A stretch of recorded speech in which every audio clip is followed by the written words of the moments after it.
ડેડિયાપાડાના ધારાસભ્ય ચૈતર વસાવાના પત્ની શકુંતલા વસાવા અને ખેડૂતોના જામીન મુદ્દે આજે વધુ સુનાવણી ગુજરાત હાઈકોર્ટમાં થવાની હતી। શું કારણ સામે આવ્યા છે? ધારાસભ્યના પત્નીને જામીન મળ્યા છે કે કેમ? શું સ્થિતિ છે? વિગતે વાત કરીએ। વૈષ્ણવજન તો તેને કહીએ જે પીડ પરાઈ જાનાને રે। દર્શક મિત્રો, નવજીવન ન્યૂઝમાં આપનું સ્વાગત છે। હું છું ફૈઝાન। ડેડિયાપાડાના આમ આદમી પાર્ટીના ધારાસભ્ય ચૈતર વસાવા સહિત તેમના ધર્મપત્ની અને 9 જેટલા ખેડૂતોને થોડા દિવસ પહેલા નર્મદા સેશન કોર્ટે દોષિત ઠેરવ્યા હતા।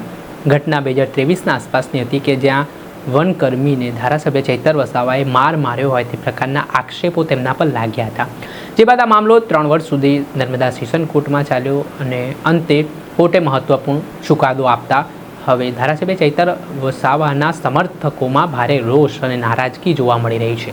બીજી તરફ ધારાસભ્ય ચૈતર વસાવાનું પદ પણ જોખમમાં મુકાયું છે ને આ પરિસ્થિતિને લઈને આદિવાસી સમાજ દ્વારા થોડા દિવસ પહેલાં સંમેલન યોજવામાં આવ્યું હતું અને 20 તારીખે ડેડિયાપાડા ખાતે વધુ એક સંમેલન છે તે ધારાસભ્ય ચૈતર વસાવાને જે સજા થઈ છે તેના વિરોધમાં યોજવામાં આવ્યો છે। ત્યારે આ તમામ પરિસ્થિતિઓ વચ્ચે આજે ગુજરાત હાઈકોર્ટમાં ધારાસભ્ય ચૈતર વસાવાના પત્ની શકુંતલા વસાવા અને સાથે જે ખેડૂતો હતા તેમના જામીન મુદ્દે જે શુક્રવારે દલીલો થઈ હતી તેને લઈને વધુ સુનાવણી મંગળવારે થવાની હતી, પરંતુ આ કેસમાં મહત્ત્વના સમાચાર મળી રહ્યા છે। આ કેસની જે સુનાવણી કરી રહેલા જજ છે તેઓ રજા પર હોવાથી આ સુનાવણી ટળી છે। એટલે હજી પણ શકુંતલા વસાવા અને ખેડૂતોને જેલમાં રહેવું પડશે, જામીન માટે રાહ જોવી પડશે। હવે જે નવી તારીખ સામે આવશે એ તારીખમાં જ ખબર પડશે કે આજે જામીન મુદ્દે સુનાવણી હવે ક્યારે થવાની છે।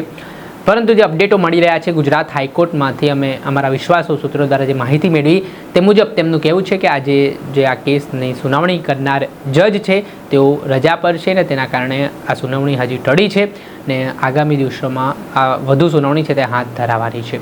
ત્યારે જોવાનું રહ્યું કે ગુજરાત હાઈકોર્ટ આ કેસમાં ધારાસભ્ય તેમના પત્નીને અને ખેડૂતોને રાહત આપે છે કે પછી નર્મદા સેશન કોર્ટની સજા છે તે યથાવત રાખવામાં આવે છે તે આવનારા સમયમાં ખબર પડશે। દર્શક મિત્રો, આ ઘટનાથી જોડાયેલા પડેપણના અપડેટો આપના સુધી પહોંચાડતા રહીશું, માહિતીઓ આપતા રહીશું। એટલે તમારી નવજીવન ન્યૂઝ લાઇક કરો, સબસ્ક્રાઈબ કરો અને વધુમાં વધુ શેર કરો।